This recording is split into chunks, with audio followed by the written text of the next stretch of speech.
¿Quién paga el pato? Un podcast de Ignacio Casillas y Alejandro Pérez. ¿Qué esperar de un podcast titulado ¿Quién paga el pato? Un programa de humor, de animales, de chascarrillos sin gracia, de dichos populares de la Españita profunda, de sociedad.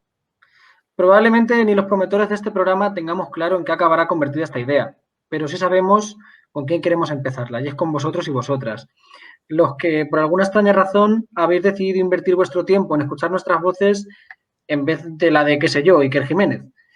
Aquí, para no variar, hablaremos de política, pero para variar, sobre todo, vamos a escuchar. Sobre todo porque quienes os hablan están cansados de escucharse a sí mismos. Lo llevan haciendo desde que empezaron a estudiar ciencias políticas allá por el año 2013 y más que clase debemos admitir que el ágora de nuestros debates no eran tanto las aulas sino un bar muy cercano a ellas, que se llamaba El Pato Mareado. Precisamente a este templo de la palabra y de las patatas bravas es a quien este programa debe su nombre. Allí tuvimos nuestras primeras discusiones, que a veces giraban en torno a la condición de posibilidad del programa que presentaba el Podemos del año 2015 y otras en torno a quién le tocaba pagar el almuerzo y las cervezas. Ahora que los dueños de aquel bar se han librado de nosotros, trasladamos esos debates aquí, pero lo hacemos de la mano de personas a las que hoy ha tenido el placer de visitarnos, que saben mucho más que nosotros. Gracias por escucharnos. Somos Alex Pérez e Ignacio Casillas, dos politólogos bastante turras, y esto es ¿Quién paga el pato? Bien. Antes que nada, dar las gracias a César por estar aquí con nosotros nuevamente. Muchas gracias, César. César Rendueles, para el que haya caído aquí un poco de rebote y no sepa quién es, que me parece un poco extraño, es profesor de Sociología en la Universidad Complutense de Madrid, es doctor en Filosofía, dirigió proyectos culturales durante 8 años en el Círculo de Bellas Artes de Madrid, ha publicado 2 recopilaciones de obras de Karl Marx, editado ensayos sobre clásicos como Walter Benjamin, Polanyi, Bentham, y ha escrito desde 2013 Sociofobia, Capitalismo canalla, En bruto, Los bienes comunes y más recientemente contra la igualdad de oportunidades. A este largo currículum le añadimos desde hoy tener el honor de ser el primer invitado de Quién pega el pato. Muchas gracias por estar aquí, César. Bienvenido. Muchas gracias a vosotros y efectivamente es todo un honor. Me he acordado escuchando lo del bar en el que os reuníais, que justamente Randall Collins, como sabéis, ¿no? Pues atribuía un gran valor a esa clase de reuniones horizontales, ¿no? Como contrapunto a las relaciones verticales con los maestros en su sociología de la filosofía. Decía que habían sido, por ejemplo, en el caso de los posthegelianos y de todo el círculo de Marx, pues un acicate muy importante para la reflexión y para la innovación intelectual. O sea que yo creo que estáis bien acompañados. Bien. Antes de nada, por explicar brevemente la estructura de la entrevista, que tendrá una duración, esperemos, de más de 1 hora, hemos decidido hablar de una especie de 2 partes, una más institucional, en torno básicamente a la idea de la colaboración, del Estado, el mercado y demás, y otra segunda parte más centrada en el último libro de César, en la igualdad de oportunidades, la meritocracia y cómo estas ideas están apareciendo cada vez más en los imaginarios colectivos. Finalizaremos con una brevísima ronda de reconocimiento y sin más dilación, ya vamos con la primera pregunta. Un poco clickbaitera, que diríamos, y por entrar un poco en calor, obligado también por las circunstancias de pandemia, parece que tras años del eterno retorno del Estado, tras años de idas y venidas, parece que la pandemia nos ha vuelto a reconciliar a todos con el Estado o existe una especie de regreso del Estado. No sé cómo lo ves. Y en caso de que sea así, o si no lo es, si sería una buena noticia para un proyecto igualitarista, que así fuera, el regreso del Estado. Bueno, yo creo que el Estado nunca se ha ido. O sea, que eso fue un poco un mito y un mito interesado, además, ¿no? Yo creo que el Estado estuvo muy presente durante todos los ciclos de mercantilización y privatización. De hecho, muchas veces la desconfianza pues de sectores anarquistas y antisistema hacia el Estado tiene que ver justamente con eso, con el papel tan activo que desempeñó el Estado en la consolidación del poder de las élites, en la polarización social, etcétera. O sea, yo creo que no deberíamos olvidar que en países como Estados Unidos el gasto público no ha dejado de aumentar, ¿no? Y ha sido enorme, simplemente se ha trasladado para beneficiar los intereses de las élites, se desplazó hacia el complejo militar penitenciario en vez de a sanidad, educación, etcétera, ¿no? O sea, yo creo que Estado ha jugado un papel esencial, hubiese sido imposible, ¿no? Pues todos los procesos de privatización que se han dado sin una solidaridad enorme entre las élites económicas y el Estado. Ojalá tuviéramos una actividad, ¿no? tan prolífica por parte del Estado en otras áreas, tan innovadora también, ¿verdad? Porque ha habido unos niveles, parece que no se puede hacer nada cuando se trata eso de mejorar la educación, la sanidad, que todo es muy difícil, todo es muy complicado, no podemos arriesgarnos. Y en cambio, del otro lado, ha habido procesos de innovación a una escala brutal. Yo siempre digo que muchas veces desde la izquierda estamos un poco atados a ese modelo del pequeño experimento, ¿no? Del laboratorio. Vamos a hacer una microexperiencia que teste qué tal sale esto de la renta básica, ¿no? Si fuera la derecha privatizadora, para empezar se privatizaría todo y luego ya experimentaremos con las soluciones a las externalidades negativas, ¿no? Yo creo que lo que ha pasado es que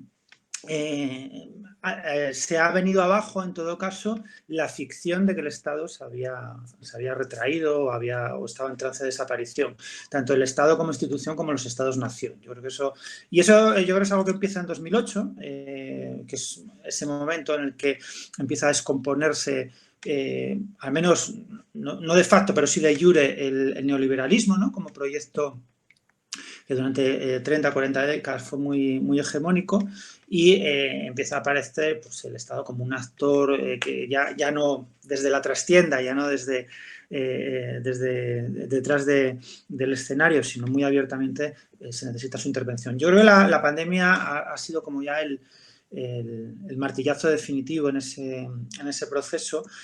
Y, hombre, sí es cierto que ahora, yo creo de muy amplios sectores, ¿no? No solo desde la izquierda, se vuelve a pensar en el Estado como un actor muy activo por lo que toca a las políticas públicas. Lo que pasa es que yo creo que a veces también lo damos como un terreno muy consensual, o sea, como con una posición muy consensual, y no lo es en absoluto. O sea, yo creo que la derecha ha asumido también que el neoliberalismo, tal y como lo conocíamos, se ha acabado, pero están haciendo sus propios planes. O sea, yo creo que pensar que por pura inercia vamos a volver a una especie de reedición del estado de bienestar es absurdo, es extremadamente ingenuo y peligroso, ¿no? Yo creo que la derecha está haciendo sus planes que van, yo creo, por el lado de alguna clase de neocorporativismo. Ayuso, por ejemplo, no para de repetir eso de la colaboración público-privada. Yo creo que es muy significativo, ¿no? Esa especie de lapsus freudianos son muy significativos. Yo creo que eso es un poco lo que se está mascando, ¿no? Alguna clase de régimen extractivo donde lo que siempre ha pasado, ¿no? Sobre todo en España, esa especie de relación parasitaria entre las grandes empresas privadas y el Estado se institucionaliza de alguna manera a través de mecánicas bien establecidas y abiertas y bien conocidas por todos, y que ese sea el retorno del Estado al que aspira la derecha. Y no estoy muy seguro si desde la izquierda estamos teniendo capacidad para oponer un proyecto, ¿no?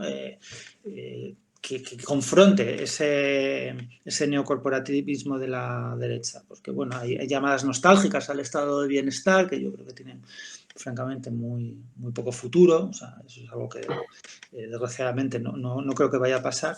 Y no sé si estamos teniendo la suficiente ambición e imaginación para confrontar esos proyectos de la derecha, que yo creo que son muy activos y están en marcha, además, no solo en España, sino en toda Europa.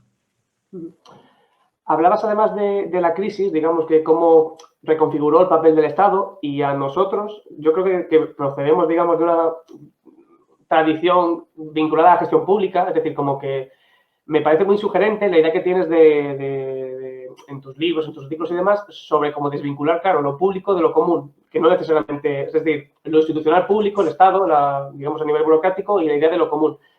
Y cómo colisionan en fin, y los efectos que esto genera. Aparte de él, el tradicional choque entre el Estado y el mercado, ¿no? El Estado, además, como un ente, digamos, burocrático, en fin, lo que hablabas tradicionalmente la cárcel, las escuelas, digamos, como lugar de crianza y demás, y el mercado como un lugar feroz, atroz, que genera desigualdades.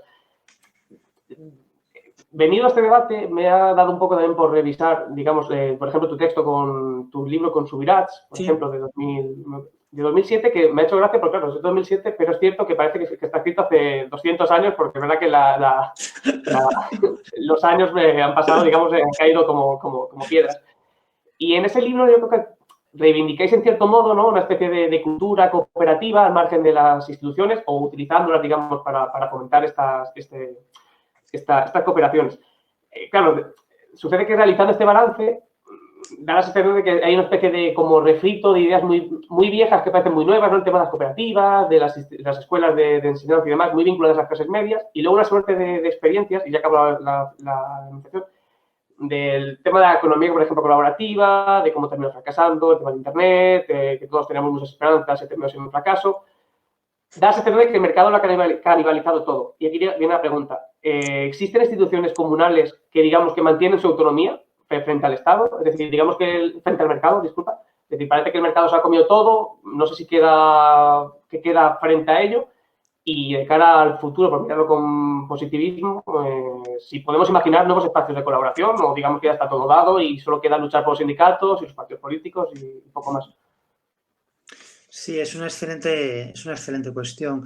Digamos que en ese momento, ¿no?, cuando planteamos esa conversación, había mucha gente que justamente le pasaba lo que comentaba antes, ¿no?, que tenía una gran desconfianza hacia el Estado, también hacia el mercado, ¿no?, y creían que había, pues eso, un tercer ámbito, que era el de lo común.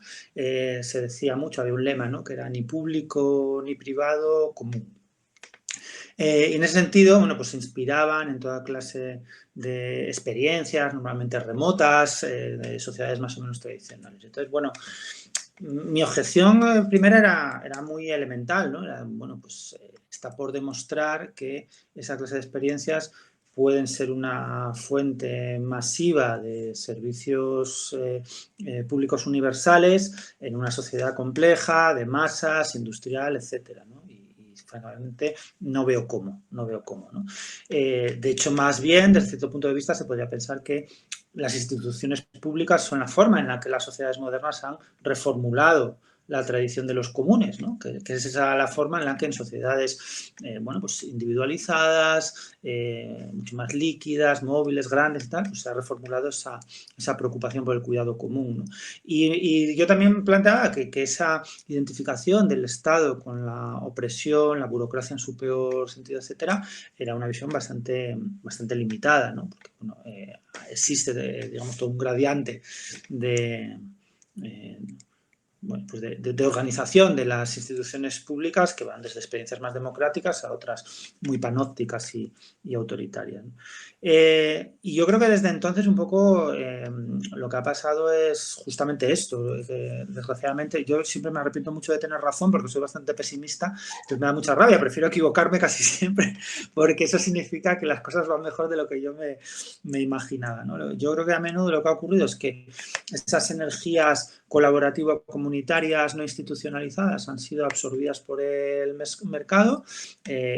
Los casos más conocidos pues son Airbnb, ¿no? Pues todas estas empresas de capitalismo de plataforma que absorben un poco las operaciones, las actividades cotidianas que realizamos pues, para nuestra subsistencia o en nuestro ámbito relacional, ¿no? Y se parasitan esa energía sin necesidad ni siquiera de montar una fábrica, ¿no? Se nutren de la cotidianidad para generar valor. Y en cambio hay muy pocas experiencias de comunes más o menos cercanos a la tradición de los comunales que hayan perseverado, que hayan prosperado. En fin, ha habido un declive, por ejemplo, en el ámbito del software y el mundo de las telecomunicaciones brutal, de los proyectos copyleft, de software libre, etcétera. Sigue habiendo proyectos, pero su proyección pública es muy pequeña, que no es algo de lo que se habla. Antes era una conversación recurrente, ¿no? El software libre como modelo, etcétera. Es algo que ha prácticamente desaparecido, aunque los problemas que tenemos ahora son muchísimo más graves que hace 10 años relacionados con estos temas de software libre y en fin, el capitalismo de plataformas. ¿Hay alguna experiencia que haya fructificado en ese ámbito? Sí, de hecho, yo creo que estamos viviendo un momento bastante bueno del cooperativismo. curiosamente. Era, de hecho, la experiencia menos sexy en aquellos años. O sea, era algo de lo que se hablaba poco. Se hablaba muy poco de cooperativas, ¿no? Porque molaba mucho más, pues eso, los hackers, el software libre, Wikipedia, ¿no? Y en cambio las cooperativas tenían un regusto, pues, ¿no? Un poco caspa, un poco casposo, muy añejo, ¿no? Nadie quería hablar de la cooperativa de Mondragón, que fabricaban lavadoras, todo el mundo quería hablar de Linux, ¿no? Y lo cierto es que es ese modelo el que sí vive y, de hecho, ha habido una renovación generacional muy importante y desde el inicio de la crisis, no voy a decir que ha habido un auge del cooperativismo, pero sí me parece que son proyectos que tienen una trayectoria ascendente. En algunas regiones, como el País Vasco, muy claramente ascendente, y en otras, pues más tentativa, más a trompicones, con muchos sesgos, desde luego, de clase y de otro tipo, pero yo creo que ha habido una cierta renovación por ese lado, a pesar de que los apoyos institucionales y estatales han sido ínfimos, ¿no? Y yo creo que una de las reivindicaciones que tenemos que hacer es justamente que haya una apuesta muy decidida y, de nuevo, no como laboratorio, no como microexperiencia, sino masiva y muy agresiva en favor de la economía cooperativa. ¿Por qué la economía cooperativa sí y otros proyectos más cercanos a los comunales tradicionales no? Bueno, porque son, yo creo, proyectos precisamente muy institucionalizados, ¿no? Donde hay una clara estructura burocrática, donde hay toda una tradición de experiencias, ¿no? de soluciones, problemas detectados, relaciones claras entre los miembros. Digamos que tiene las características muchas veces de una organización público-burocrática. Las grandes cooperativas, de hecho, las grandes cooperativas como la cooperativa Mondragón son casi mini estados, ¿no? Con su propia universidad. Y yo creo que eso es un poco un aprendizaje muy importante para los proyectos neocomunales, ¿no? O sea, si quieren sobrevivir, si quieren escalar y convertirse en proyectos no solo factibles, sino expansivos, no pueden jugar a la espontaneidad cooperativa, ¿no? Porque eso yo creo que se ha demostrado que fracasa, salvo para casos muy concretos, muy esporádicos. Necesitan una urdimbre institucional. Es cierto que se apela muchas veces hablamos mucho, de hecho, nos gusta mucho a los progresistas hablar del fracaso de la izquierda o el fracaso de las izquierdas, la socialdemocracia y demás. Y hablabas de las experiencias colaborativas de Mondragón, por ejemplo, que no dejan de ser experiencias que están muy ancladas en el tiempo y que no son nada novedosas, en cierto modo, ¿no? Porque al final Mondragón, como dices, tiene una tradición de muchos años y demás. No sé hasta qué punto se le acusa muchas veces a la izquierda de ser incapaz de imaginar nuevas herramientas o nuevos instrumentos que digamos que mejoren la vida de las personas. Y terminamos tirando eso de cooperativas y demás. Se ha vuelto conservadora la izquierda, se ha vuelto, digamos, como su única razón de ser ya es detener al mercado, digamos, hasta aquí llega el mercado y por lo menos tratar de que no siga, de no mercantilizar los niños, la gestación surrogada, digamos que tratar de que los daños sean menores posibles. No sé cómo lo ves tú. Eso. No, yo no estoy de acuerdo para nada, ¿no? O sea, yo veo muchísima innovación social a mi alrededor y muchísima innovación política.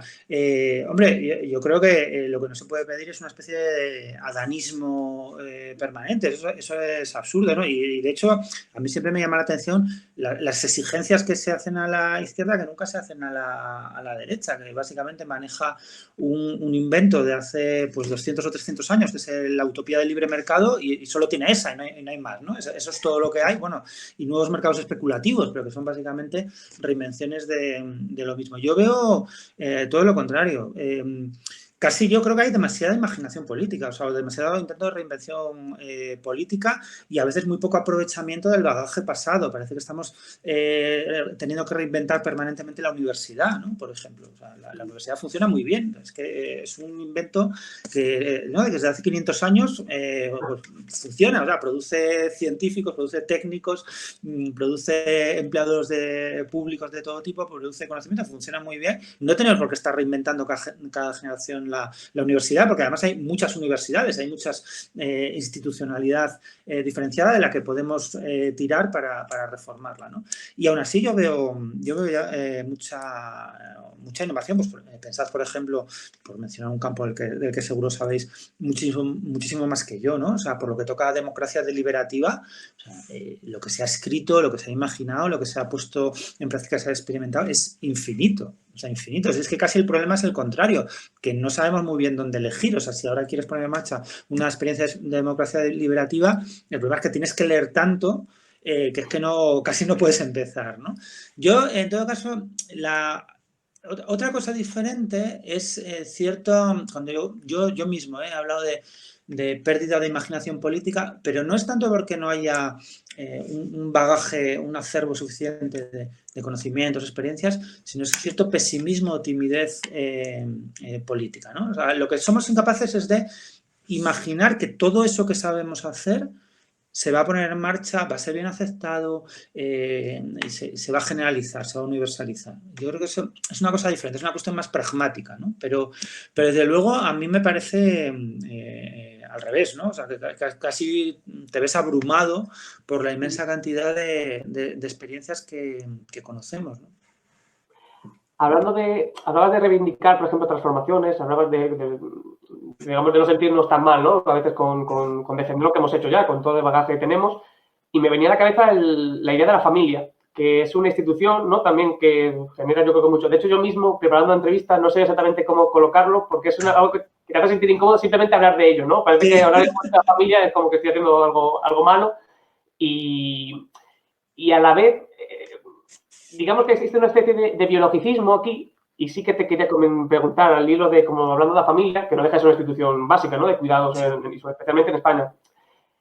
Entonces, no sé exactamente por qué nos hace sentir tan incómodos a las izquierdas, a las actividades progresistas de la familia, y si realmente hay espacio para reivindicarla más allá del modelo tradicional, que por supuesto estamos todos, digamos, a favor de eso, por supuesto.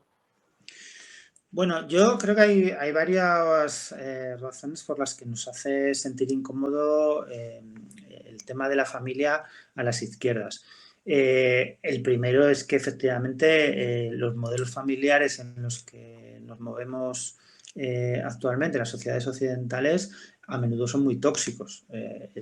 Por varios motivos, tanto por toda una estructura patriarcal que los hace muy tóxicos, como porque, bueno, pues las familias nucleares son entornos muy exiguos para afrontar pues los dilemas de la vida relacionados con la crianza, el cuidado de los demás, etcétera, ¿no? Entonces es un modelo en buena medida fracasado, ¿no? Y yo creo que por eso también nos hace sentir incómodos, porque históricamente nos vemos abocados, defendemos la familia ya, pero lo que hay pues no es que sea muy satisfactorio. Por otro lado, en segundo lugar, nos sentimos incómodos porque la familia las relaciones de parentesco en sentido amplio son prácticamente un universal antropológico, si hay alguno. Si hay universales antropológicos, desde luego, las relaciones de parentesco familiares son uno de ellos, ¿no? Claro, en toda su ductilidad, ¿no? Y que sea un universal antropológico, sea lo que sea eso, pues no implica que sea una clase de automatismo que nos convierta en robots, ni mucho menos. Eso es algo extremadamente maleable, que implica también la posibilidad de realizar elecciones. De hecho, es curioso como en otros modelos familiares, donde la familia tiene un enorme peso, hay más posibilidades de elección, ¿no? Yo, es una cosa que contaba, creo que era Diamond, ¿no? Contaba una anécdota de un etnógrafo que contaba como un niño de 4 años, en no me acuerdo qué tribu africana, se había ido de casa de sus padres y se había ido con otros parientes, porque estaba harto de sus padres, y se había ido con otros parientes, y bueno, pues los padres con gran dolor lo habían aceptado, porque bueno, el niño de 4 años había elegido tal cosa, ¿no? Yo me gusta poner ese ejemplo, que es un poco de chiste, un poco anecdótico, para explicar cómo es compatible, ¿no? Altos niveles de lectividad y libertad, incluso para los niños de 4 años, con que en una sociedad ya la familia tenga un peso importante, ¿no? Porque un poco yo creo que la moraleja es que la gente no está dispuesta a renunciar a la familia y tampoco está muy claro que tengan que renunciar a la familia. Yo no estoy dispuesto a renunciar a mi familia ni a mis relaciones familiares. Son una parte muy importante de mi vida y para muchísima gente lo son, ¿no? Entonces, claro, si no somos capaces de intervenir desde posiciones emancipatorias en ese ámbito y lo único que tenemos que decir a la gente es que la familia es un nicho de opresión, y, bueno, pues la verdad, mal lo llevamos, porque cuando hacemos encuestas y preguntamos a la gente qué es lo más importante para usted, muchísima gente responde que la familia, ¿no? Que las relaciones familiares y que para mucha gente son satisfactorias. Entonces, yo creo que si bien la izquierda ha hecho bien, ¿no?, la denuncia de las dimensiones patriarcales, opresoras, etcétera, de la familia, deberíamos ser capaces también de buscar la manera de decir, bueno, es que además nosotros defendemos la familia mejor y más, aunque solo sea para empezar, porque somos capaces de incluir a más tipos de familias. Eso para empezar, ¿no? No nos conformamos con la familia tradicional, somos tan familistas que incluimos a otros tipos de familias. Y además defendemos la familia dando una salida a la gente que no quiere estar con su familia, que eso también yo creo que es una forma de defender la familia, ¿no? O sea, permitirte romper con las familias tóxicas también es una forma de defender la familia. Pero es de las cosas que generan más... Hay sospecho que hay también una cierta fractura generacional. Yo creo que la gente más joven tiende a entender esto mejor que la gente mayor, ¿no?, que se ha educado a lo mejor en modelos más clásicos de la izquierda, pero es verdad que genera muchísima inquietud, ¿no?, cuando se comentan estas cosas, porque lo asociamos a valores de la derecha, valores conservadores, lo cual es, a mi juicio, catastrófico, porque, bueno, pues digamos que regala a la derecha valores muy importantes y realidades sociales muy importantes, ¿no? Acabando ya, cerrando ya este bloque y dando paso a Ignacio, te quería preguntar por la otra idea, ¿no?, digamos, que incomoda a la izquierda o con la que la izquierda, digamos, que tiene serios problemas como para coordinar un discurso emancipatorio, que es la patria. Claro, que es claro, volvemos a lo mismo, ¿no? Y de hecho, y te quiero preguntar también, además de la patria, de la suerte de desconexión que existe muchas veces, ¿no?, entre las élites culturales y los votantes progresistas, porque Sí. yo creo que siempre tengo igual por un tema generacional, pero mi padre, que es votante socialdemócrata de toda la vida, no tiene ningún problema ni con la familia ni con la patria, y en cambio a mí ambos conceptos, no quiere decir que yo sea parte de la élite cultural, pero bueno, digamos que existe una especie de desconexión. No sé cómo lo interpretas tú, o si se está sanando, digamos, esta relación, o cómo... No, yo no creo que esté sanando, francamente. Vamos, La idea más más bien al país, ¿no? revés. Por ejemplo, de más país, no más España, bueno, este tipo de Sí. cuestiones. A ver, yo creo que es una fractura efectivamente histórica, que se remonta, como casi todo en España, a la guerra civil, respecto a la cual yo creo que la izquierda, bueno, pues o no pudo, o no supo, o no quiso intervenir, y que es extremadamente difícil de resolver por varios motivos, ¿no? Uno tiene que ver, bueno, pues con conflictos territoriales dentro del Estado español. Otro tiene que ver, bueno, pues con esa, sí, también, ¿no?, estilización cultural de la izquierda radical, ¿no?, que se siente pues muy cosmopolita, también un poco desapegada, ¿no?, de ciertos valores populares, que identifica con valores reaccionarios, etcétera.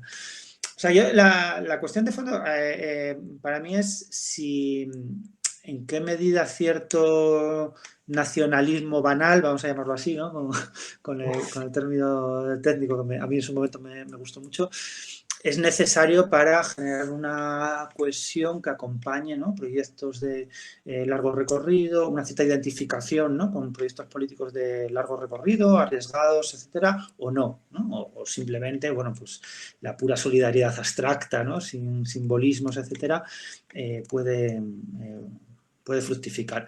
Yo cada vez soy más escéptico respecto a esta última posibilidad, ¿no? Yo creo que efectivamente es una idea muy durkheimiana, la de que los símbolos lo que hacen es prolongar el sentimiento, ¿no? Ese sentimiento de efervescencia que se da en ciertos momentos, pues no se mantiene, ¿no? Lo que sabemos de cualquier movilización es que la gente al final se va a ir a su casa. La única certeza que tenemos de cualquier movilización es esa, que al final la gente se vuelve a su casa. Lo que hacen los símbolos y los rituales es prolongar en el tiempo esa efervescencia, ese sentimiento, ¿no? Y eso es algo muy importante para un proyecto emancipatorio, evidentemente, porque un proyecto emancipatorio implica riesgos. Le estás diciendo a la gente, no, miren, vamos a meternos en un lío increíble, ¿no? Vamos a dejar esto que, bueno, más o menos funciona, al menos para unos cuantos, al menos para el 30%, el 40%, vamos a meternos en un lío descomunal y mira, a lo mejor sale mal. Hombre, es pedirle mucho a la gente, ¿no? Entonces, los símbolos juegan un papel, yo creo, más importante de lo que a veces nos creemos. Dicho esto, yo creo que es muy complicado generar eso artificialmente. O sea, tú no puedes decir por decreto, la bandera de España ahora significa otra cosa.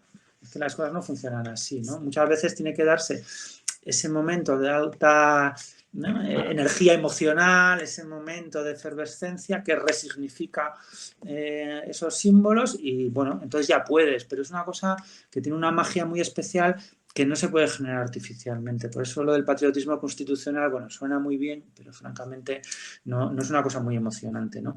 De hecho, eso es lo que le ha pasado a la derecha. O sea, la derecha, bueno, somos jóvenes y no os acordaréis, pero el Partido Popular no usaba mucho la bandera española, ¿eh? O sea, el Partido Popular en los años 90 fue cuando inventaron la chorrada esta de la marca España, que a mí, vamos, a mí me da igual, porque yo no tengo muchos fervores patrióticos, pero vamos, yo si fuera un patriota, que conviertan en una marca la bandera, o sea, vamos, salgo a pegar tiros, ¿no? O sea, que si fuera un patriota de estos furibundos, o sea, ¿qué es esto de convertir la marca España, una marca como Coca-Cola? Porque no se sentían muy cómodos, porque les relacionaba con el pasado franquista, ¿no? No renegaban de ello, naturalmente, ¿no? Pero no era una cosa tampoco que jugara un papel simbólico tan importante. Lo que hizo que surgiera la especie de 15M de la ultraderecha, que es la España de los balcones, fue el proceso, ¿no? Toda la cuestión de Cataluña y el proceso independentista. Y ese fue lo que resignificó, ¿no? Y permitió que la derecha recuperara con muchísima fuerza esos símbolos. Yo creo que tiene que pasar algo parecido para que desde la izquierda ocurra algo similar. Si no, forzarlo, yo creo que al revés, casi genera más división e incluso aleja el horizonte, ¿no?, de que se pueda dar ese proceso. Por eso yo, bueno, ahí sí que no me atrevo a pronunciarme, porque, vamos, eso sí que a mí me genera una incomodidad enorme, ¿no? O sea, yo ya tengo una edad y sé que no me voy a ver a mí mismo con una bandera de España detrás. O sea, en ningún caso. O sea, eso no va a pasar. Bueno, pues vamos con una parte más centrada en tus últimos escritos, sobre todo en contra de la igualdad de oportunidades. Y lo primero que tenemos que decir es que no somos los únicos que estamos hablando de este libro. La verdad que el libro ha tenido un impacto evidente, tanto en el debate público, no me atrevo a decir en el académico, supongo que también, pero en el público desde luego. Hace unas semanas se plasmaba el impacto de este libro, por ejemplo, en el hecho de que todo un presidente de gobierno lo citara en un acto que tenía que ver con la lucha contra la pobreza infantil, y citaba tu libro y citaba también el de Sandel, el de la tiranía del mérito, que yo no sé si ha sido por coincidencia en el tiempo o porque, porque defienden tesis similares, pero normalmente en los últimos meses quien recomendaba uno recomendaba inmediatamente el otro también. Sí. O sea, era una cosa... Entonces, bueno, quería preguntarte, ¿cómo percibiste el hecho de que el presidente citara tu libro? ¿Tú crees que este gobierno o que las instituciones en general están incorporando el proyecto igualitarista? ¿Poco a poco ese proyecto está avanzando o crees que obedece más a un efecto, no sé si decir cosmético? Bueno, yo no sé por qué el presidente del gobierno ha citado mi libro, se lo agradezco y ya está, ¿no? O sea, no estoy en su cabeza y no sé cuáles son sus motivaciones. No creo que tenga un plan maquiavélico en el que juega un gran papel, ¿no? El ensayo de un oscuro profesor de sociología. Pero no, bromas aparte, yo creo que estamos viviendo un momento particular respecto a los proyectos igualitaristas. Me explico. Yo creo que en 2008 fue el momento de la desigualdad, ¿no? O sea, fue el momento en el que de repente, además fue una cosa rapidísima, en meses, me atrevería a decir, no fueron años, fueron meses, realidades que llevaban estando muy presentes, pero completamente larvadas, ocultas, tanto de los debates académicos como de los medios de comunicación, pues adquirieron una presencia brutal, brutal. O sea, pero es que si hacéis una búsqueda bibliográfica, antes de 2008, textos académicos que se ocuparan de la desigualdad, con este nombre, ¿no? De estratificación, de desigualdad, o sea, es que eran poquísimos. Estaban las cosas que publicaba la Fundación Foessa, las cosas de Tezanos sobre polarización, que era, hablaba de exclusión, se hablaba de polarización, pero de desigualdad con este nombre, o sea, era asombrosamente escaso, ¿no? Yo creo que Cervo en ese sentido lo explica muy bien. Y de repente hubo una auténtica avalancha, ¿no? de estudios, sobre todo por el lado cuantitativo, de una calidad excelente, ¿no? De repente empezaron a tener muchísimos datos de gran calidad, etcétera. Pero también los medios de comunicación, ¿no? O sea, es que de repente pues todo el mundo sabía lo que era la tasa AROPE, todo el mundo sabía lo que era el riesgo de exclusión, o sea, y fue una cosa de meses, ¿no? Ocupaba las portadas de los periódicos. Y yo creo que eso, durante todos estos años, se ha publicado muchísimo. Y ha llegado un momento en el que se ha dado el siguiente paso, que es empezar a preguntarnos por la igualdad, ¿no? O sea, yo creo que se hizo durante casi 10 años el diagnóstico, pero el paso lógico siguiente es pensar, ¿y esto exactamente cómo se resuelve, ¿no? Porque todavía en ese momento lo que había en el ambiente era, bueno, necesitamos una meritocracia, pero bien hecha, ¿no? Una auténtica meritocracia. Y de hecho en el 15M fue un momento muy meritocrático, de reivindicaciones de un cierto narcisismo meritocrático herido, ¿no? Joder, yo que tengo 2 másters, sé 3 idiomas, mira qué mal me va, ¿no? Sin mirar nunca a la gente que no tiene 2 másters, ni un grado universitario y le va mucho peor que a ti, ¿no? O sea, pero parecía que ese era el problema. Yo creo que eso se ha ido derrumbando, ¿no? Se ha ido cayendo todo ese espejismo meritocrático. Y estamos en un momento en el que hay como, yo creo, una inquietud generalizada acerca de cómo abordamos esos problemas, ¿no? Y de donde, bueno, pues posiciones que hace 10 años resultarían pues muy extremistas, ahora como mínimo son dignas de ser escuchadas. Yo creo que ahí ha influido también en buena medida la oleada feminista, porque el feminismo ha planteado con muchísima nitidez las limitaciones de la meritocracia, ¿no? Decíamos que la meritocracia, en ciertos ámbitos al menos, para tener una cierta representación descriptiva no funciona. O sea, necesitamos medidas finalistas. Necesitamos representación paritaria ya, ahora, no dentro de 30 años cuando la magia de la meritocracia, ¿no? Pues haga su efecto. Lo necesitamos ya. Y eso yo creo que también ha normalizado cierto tipo de perspectivas finalistas sobre la igualdad que de nuevo hace algunos años pues me hubiesen parecido muy radicales, utópicas, etcétera, ¿no? Uh-huh. Tanto en tu obra como en la de Sandel hay una impugnación muy potente del modelo de sociedad meritocrática que se ha construido en las últimas décadas, ¿no? Podríamos decir. Sandel incluso llega a plantear un escenario interesante que es ¿qué sería peor? Si ser pobre en una sociedad aristocrática o ser pobre en una sociedad meritocrática, ¿no? Planteando que en la sociedad meritocrática pues la sociedad te recordaría constantemente que estás ahí por culpa tuya, a diferencia de una sociedad aristocrática donde simplemente te tocaría, ¿no? ¿Crees que la impugnación que habéis hecho de la sociedad meritocrática ha ido demasiado lejos? ¿Hay algo que podamos rescatar de las últimas décadas donde ha imperado la meritocracia? Por lo menos que nos permita avanzar, que tenemos algún elemento positivo en comparación con otras épocas. ¿Crees que la meritocracia ha aportado algún elemento positivo que merezca la pena mencionar desde el punto de vista del combate contra las desigualdades? Pues la verdad es que me cuesta trabajo pensar en alguno, ¿no? Yo comparto ese diagnóstico de Sandel, que lo había hecho antes Last. Last tiene un texto muy bonito donde explica que las sociedades meritocráticas, una de las cosas que hace es permitir a las élites soltar lastre sin un tapujo, una especie de emancipación de las élites. Que hace que las élites no tengan que sentir ninguna responsabilidad sobre quienes están por debajo de ellos porque se lo han ganado. ¿No? Entonces, yo creo en ese sentido creo que la meritocracia es un tipo de elitismo particularmente nocivo, ¿no? Que además, hombre, digamos que le pervierte también de manera, yo creo, muy destructiva, muy nihilista, la propia noción de esfuerzo, asociándola o bien al miedo o bien a la recompensa. Y esto es muy grave, ¿no? Porque digamos que hace que nos tratemos los unos a los otros como a niños consentidos, como a niños malcriados que necesitan permanentemente, pues eso, o la zanahoria del premio, ¿no? Si te portas bien te daré un caramelo a diferencia de tus hermanos, o el miedo al hambre, al paro, ¿no? El miedo al castigo, cuando, bueno, pues sabemos que el esfuerzo social muchas veces viene más bien, pues, del reconocimiento, del tener un trabajo significativo, ¿no? de la solidaridad, etcétera, ¿no?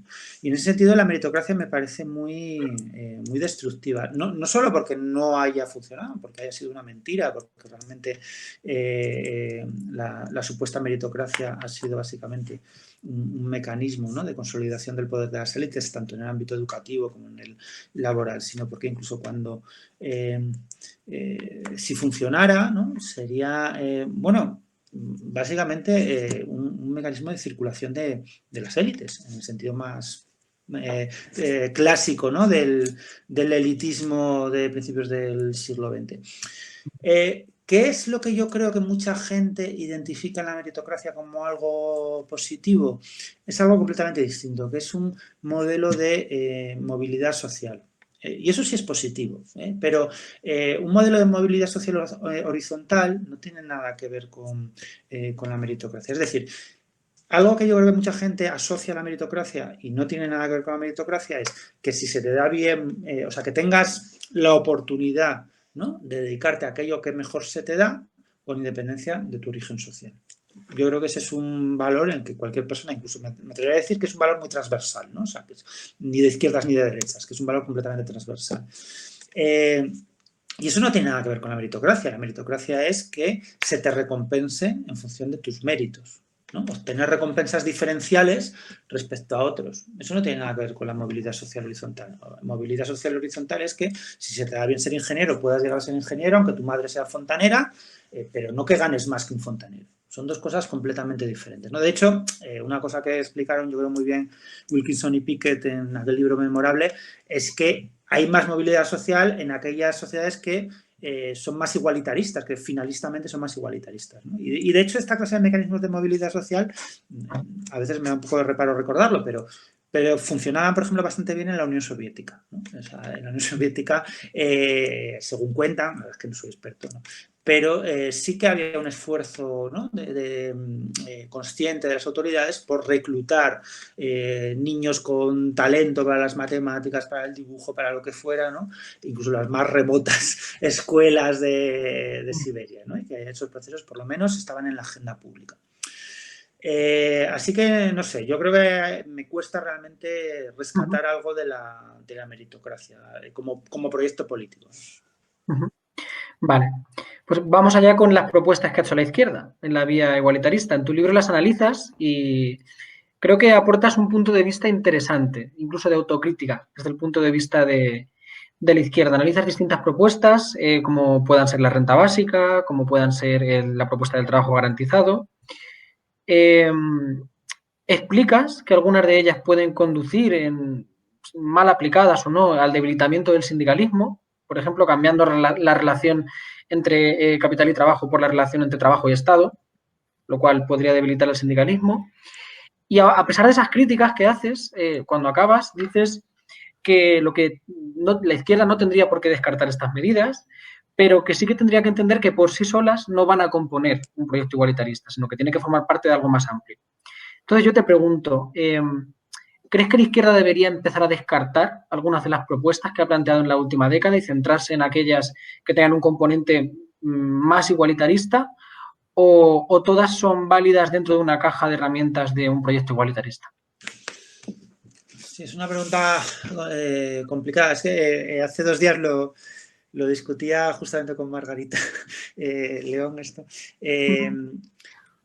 No estoy seguro, francamente. O sea, yo creo que hay algunas propuestas que efectivamente tienen una posibilidad igualitarista clara, pero que también tienen riesgos enormes, ¿no? Y que en ese sentido, o costes enormes, o digamos que en un escenario determinado podrían ser igualitaristas, pero que en el escenario actual tienen el efecto contrario.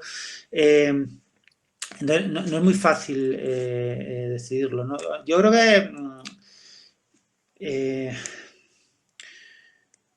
o sea, hay, digamos que algunos hitos que yo sí creo que deberíamos tener presentes, ¿no? Es decir, que no empeñarnos, por ejemplo, en ninguna propuesta que debilite la acción colectiva, porque el sentido que vaya a tener una medida en una dirección o en otra, una medida como la renta básica, ¿no? O cualquier tipo de renta mínima, dependerá en última instancia de cuál sea la correlación de fuerzas ¿no? en los años venideros, ¿no? O sea, si la renta básica se convierte en un infierno como el que quería Milton Friedman, o es una herramienta de emancipación y liberación de tiempo libre, no está dado. O sea, es algo que dependerá de qué fuerzas tenga bueno, pues cada cual, ¿no? Y en ese sentido, yo sí creo que hay que ser muy prudente a la hora de pensar cómo van a incidir en esa correlación de fuerzas distintas medidas. Esto vale también, y es algo yo creo últimamente cada vez somos más conscientes para distintas medidas, ¿no? ¿A quién van a beneficiar ciertas medidas sociales? ¿No? La reivindicación completamente justa, ¿no? De las escuelas de 0 a 3. ¿A quién van a beneficiar? ¿No? ¿Van a generar finalmente un aumento de los privilegios que además tiene un coste en medidas que no se pueden tomar para otra gente que tal vez lo necesita más? La renta básica va a significar que no vamos a poder construir, por ejemplo, X hospitales o no dar ciertas rentas para gente que lo necesita más y que no le basta la renta básica. O sea, yo creo que ese es un juego muy complicado de medir, un juego prudencial al final, ¿no? de filigrana, pero que yo creo que merece la pena tenerlo presente. O sea, yo un poco mis reparos eran contra cierta tendencia a retratar la renta básica como una especie de navaja multiusos que valía para todo, ¿no? Y que era como nos cuesta mucho hacer proyectos detallados fáciles de implementar, no fáciles de implementar, o sea, con una agenda clara de implementación, que no sean solo un horizonte final, sino que sean realmente una serie de medidas que conduzcan a ese horizonte final, recurrimos a la renta básica o alternativamente al trabajo garantizado y Dios proveerá, ¿no? Yo me rebelo un poco contra eso, porque yo creo que ese sí es un aprendizaje muy importante de las experiencias municipalistas, que es que tú no puedes tener un programa al terminar tu mandato de 4 años. O sea, tú tienes que tener un programa cuando empieza ese mandato. Y yo creo que eso es algo que por lo menos deberíamos tener en la cabeza, ¿no? Por si alguna vez volvemos a tener la ocasión. O sea, hay que llegar con un programa. No vale tener como horizonte solo la renta básica, otras medidas más o menos amplias. Entonces, bueno, digamos que ese es un poco lo que... la moraleja con la que me quedo yo, ¿no? No me atrevo a pronunciarme porque también algo que he aprendido es que o sea, el nivel de detalle técnico, jurídico, etcétera, que hay en todas estas medidas es infinito, ¿no? Y que muchas veces proponemos cosas que son ilegales directamente, ¿no? O sea, o que no corresponden a las instancias a las que se las pedimos, ¿verdad? Que es otra de las cosas que yo he ido aprendiendo y me doy cuenta de lo increíblemente ingenuo que he sido a veces.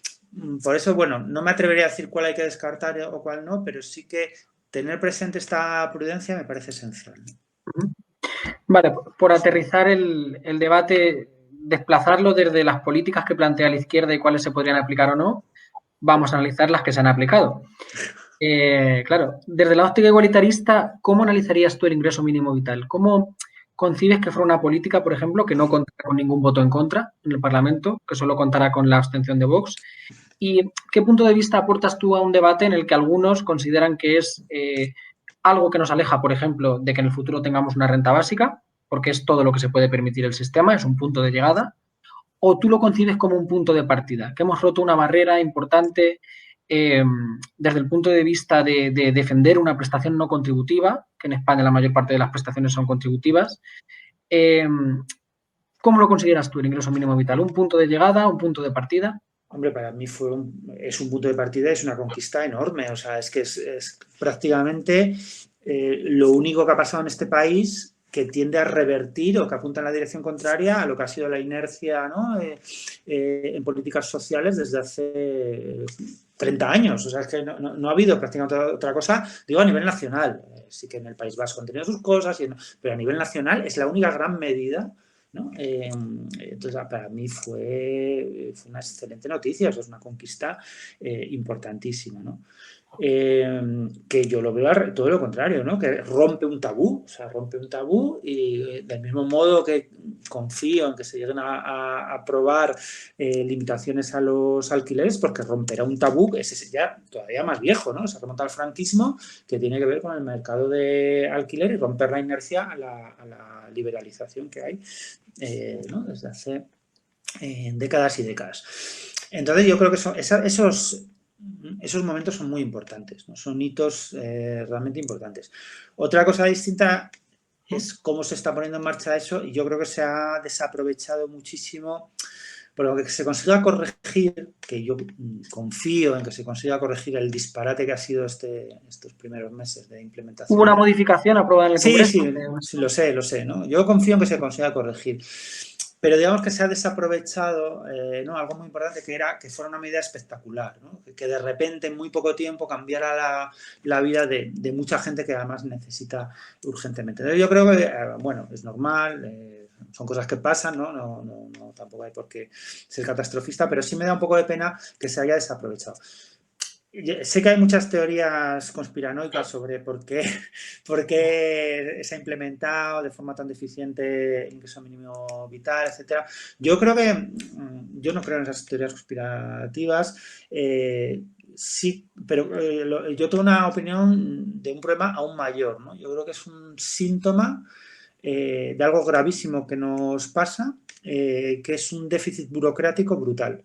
O sea, yo creo que lo que estamos viendo en todo este año de pandemia y gobierno progresista, etcétera, es que una de las grandes barreras a las que nos enfrentamos para poner medidas ni siquiera muy radicales, bastante modestas desde la perspectiva de un estado de bienestar, es un déficit burocrático, un déficit de herramientas burocrático-administrativas, ¿no?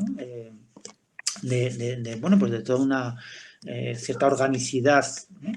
Público-estatal descomunal, ¿no? O sea, que es que no tenemos los mecanismos ya no legislativos, sino organizativos. Yo creo que muchas veces nos centramos más bien en cómo la derecha y las élites político-económicas, ¿no? Pues desembarcan como un tsunami en las instituciones y el poder judicial está completamente dominado por estas élites, la alta administración también, etcétera, etcétera, ¿no? Pero yo creo que a veces perdemos de vista que ha habido pues un auténtico vaciamiento del aparato estatal que realmente hace que bueno, sea extremadamente difícil poner en marcha estas medidas, ¿no? Quiere decir que para poner en marcha bien el ingreso mínimo vital lo que hacía falta, para empezar, era un ejército de trabajadores sociales. Eso para empezar, ¿no?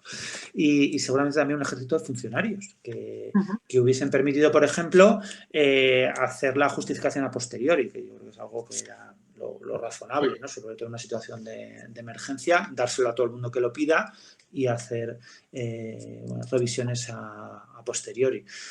Esto es curioso, perdón que me enrolle con esto, pero es que cada vez me preocupa más, ¿no? O sea, hay una sensación creciente de peso de la burocracia en nuestras vidas que, en mi opinión, muchas veces tiene que ver con lo contrario, con la desaparición de la burocracia, ¿no? O sea, lo que ocurre muchas veces es que hay una transferencia de los procesos burocráticos al ciudadano. Eso en la universidad se pasa muchísimo, ¿no? O sea, cada vez tenemos que hacer más papeles y la razón no es que haya más burócratas, sino que hay menos burócratas, ¿no? Son muchas veces incluso ya bots directamente, sistemas informáticos que nos obligan a rellenar papeles que nadie leerá nunca, porque no hay nadie gestionándolo, ¿no? Entonces, digamos que se proyecta todo el proceso administrativo sobre el ciudadano y se le responsabiliza a él la realización de todas esas tareas que, si hubiese una urdimbre burocrática suficiente, ¿no? Pues se podrían desempeñar de otra manera. Entonces, es curioso cómo pasan las dos cosas a la vez, ¿no? La sensación de que hay una burocracia abrumadora va a la vez que desaparece la burocracia en el sentido weberiano, ¿no? De gestión eficaz de los asuntos. Ujú. públicos, privados. Al hilo de esto hay un paper muy interesante de Loisa del Pino que se llamaba Burófobos, de hace unos años, que ya recogía un poco este sentimiento de burofobia instalado en la sociedad.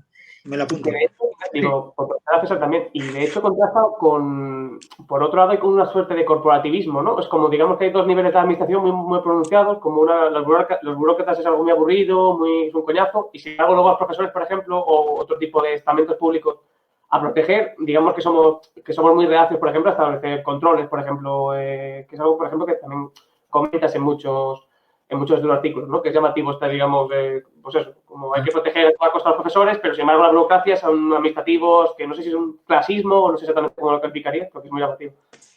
Sí, vamos, a mí eso me llama mucho la atención, ¿no? O sea, como leo muchas veces, ¿no? A profesores y tal, denunciar, pues eso, la burbuja, ¿no? De la administración pública, la gente que además no ha trabajado en una empresa privada en su vida, porque si algo he aprendido es que se parecen muchísimo la administración pública y la privada, y que todo depende básicamente del tamaño, ¿no? De las organizaciones, que realmente las organizaciones de similar tamaño tienen problemas extremadamente similares, ¿no? Y cualquiera que haya trabajado en la empresa privada lo sabe, que organizaciones del tamaño de un ministerio, de una administración pública, pues la va a tener cualquier gran empresa, ¿no?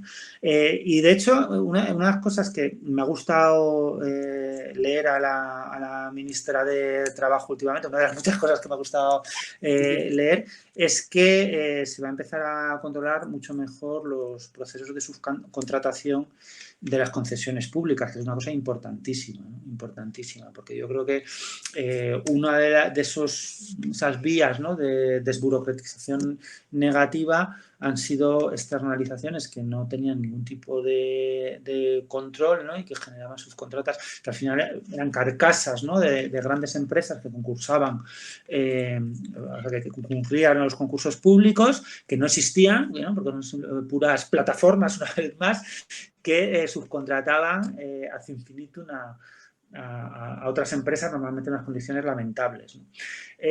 Yo creo que eso forma parte también de ese mismo proceso, ¿no? Que primero pasa por la desaparición de las empresas públicas y luego incluso por esa especie de debacle de los propios procesos de externalización. Así que sí, yo creo que ahí tenemos un problema, ¿no? Muy grande. Ahí, bueno, Luis Enrique Alonso, por ejemplo, ha hecho un trabajo muy interesante, ¿no? De denuncia de esa especie de extraña burocratización neoliberal, que es al mismo tiempo una desburocratización, ¿no? Y esa extraña jaula de goma, ¿no? del neoliberalismo que en lugar de liberarnos de las cadenas de lo peor, de la cara más gris de la burocracia, ¿no? nos genera una serie de dilemas terribles, ¿no? Bueno, pues sí, vamos a empezar ya con la rueda de reconocimiento, la última parte de la entrevista. La verdad que está siendo un placer, César. Por irnos a lo actual, hace poco reflexionabas en ese gran ágora que es Twitter, que le había tocado, parecía que era muy curioso la paradoja, vivimos tiempos de paradoja, la paradoja de que muchos marxistas hubieran tenido que salir a defender los derechos liberales en relación, por ejemplo, con el caso de Pablo Hasél. Yo te quiero preguntar, ¿qué crees que hay detrás de todo esto? De las manifestaciones que ha habido estas semanas. Hemos escuchado análisis de todo tipo, desde análisis simplificadores que nunca fallan, pero también análisis algo más amplios, como el que hacía hace poco Enric Juliana en La Vanguardia, diciendo que todo esto formaba parte de algo que todavía no sabíamos definir muy bien. Incluso conectaba las protestas de Pablo Hasél con las protestas que sucedieron en Jaén, con otro tipo de protestas, que formarían parte de una ola de malestar detrás de lo que estaría algo mucho más complejo de los análisis que estamos escuchando en las televisiones. Bueno, la verdad es que es complicado de saber, ¿no? Yo intento un poco, yo más que una agora Twitter, yo creo que es una barra de bar y digamos que ese es mi límite, ¿no? Yo siempre me genera un poco de precaución o de rechazo esta especie de análisis abuela pluma, ¿no? Está pasando y al día siguiente ya tengo una teoría sobre lo que pasa. No estoy muy seguro. Bueno, yo lo primero que diría es que, a ver, tenemos, ¿no? Pues muy muy poco aguante para los disturbios. O sea, disturbios hay en toda Europa cada poco, ¿no? En Francia, en Inglaterra se montan unos líos increíbles de hace décadas y, hombre, pues no se hunde el país, que es que aquí parece que unos chavales queman 3 contenedores y es una especie de motín de Esquilache, ¿no? Pues, hombre, para tanto no es, ¿no? O sea, lo primero que yo diría, o sea, yo viví las movilizaciones de la reconversión industrial en Asturias y salíamos a, bueno, 2 barricadas a la semana durante 10 años, ¿no? Más o menos sobrevivimos, ¿no? Sin caer en el nihilismo y en la ley de la jungla.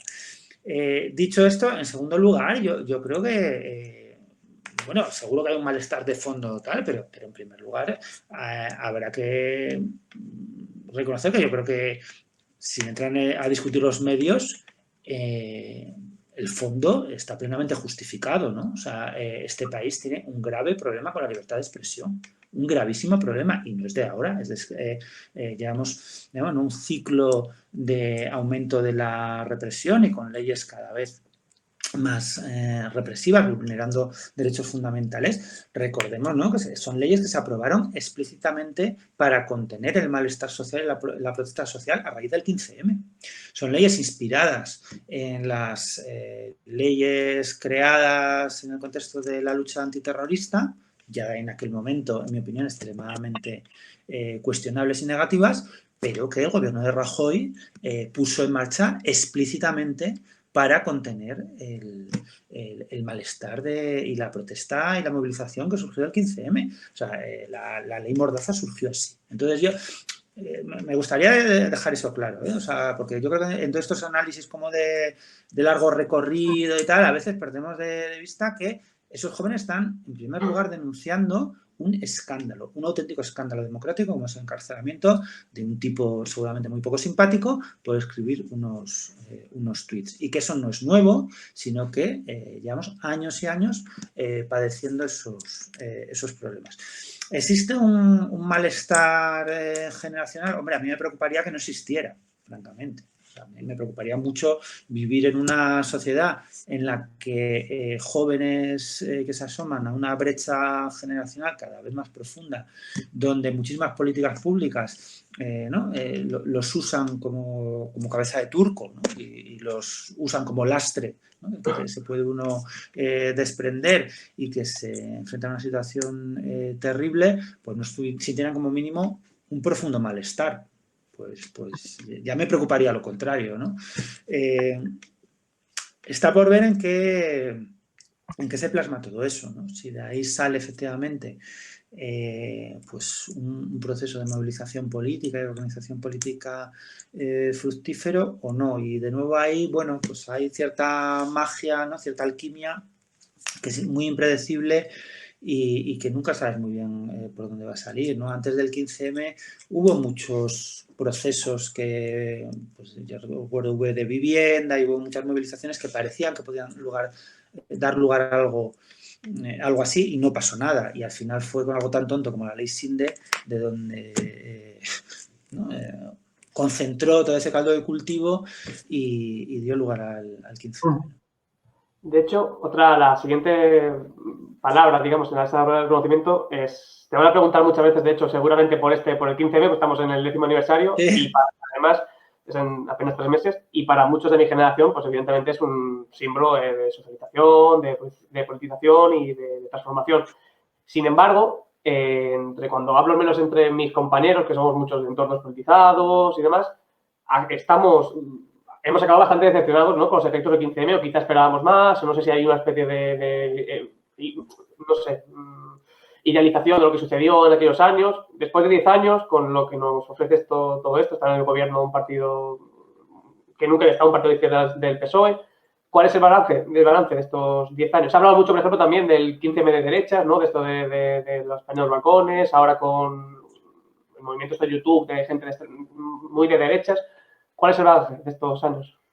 Sí, hombre, a ver, ¿cómo lo explico? Yo creo que el balance es inevitablemente negativo respecto a las expectativas que generaron, ¿no? Yo creo que de todas formas se vive de muy diferente manera lo que fue aquello dependiendo de tu posición generacional. Yo de alguna forma me formé políticamente en los años 90 y fue una época terrible, terrible. O sea, quiero decir que fue un momento de derrota tras derrota tras derrota sin paliativos, ¿no? Entonces, digamos que mi primer recuerdo político pues fue es como el referéndum de la OTAN, ¿no?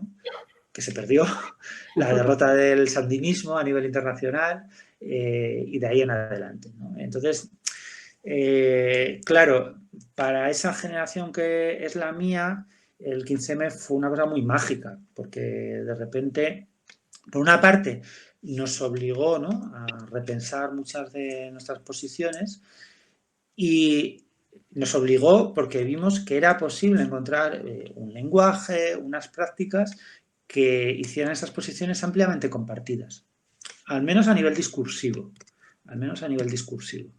Y eso fue, o sea, ya te digo, mágico. O sea, es muy difícil de explicar para alguien tan sumido, ¿no?, en esa sensación de derrota y tal, como mucha gente está, lo que supuso el 15M.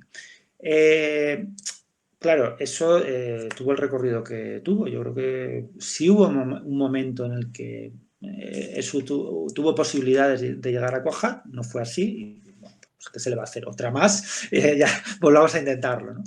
Y finalmente un poco, yo creo que la herencia, siendo así pragmáticos, sinceros y no dándole muchas vueltas, son dos. Bueno, las dos no hay ninguna particularmente negativa, o sea, pero una es, si quieres, en el ámbito de los discursos y los conceptos, que es que eso que se llamó la transversalidad, ¿no?, esa idea de que necesitamos desarrollar pues, estrategias, ¿no?, que no sean identitarias, que sean capaces de interpelar, ¿no?, una gran cantidad de gente, que incluso desde el bando contrario, desde la derecha, pues puedan ser al menos entendidas, comprendidas, ¿no?, y no vistas como una especie de marcianada completamente ajena.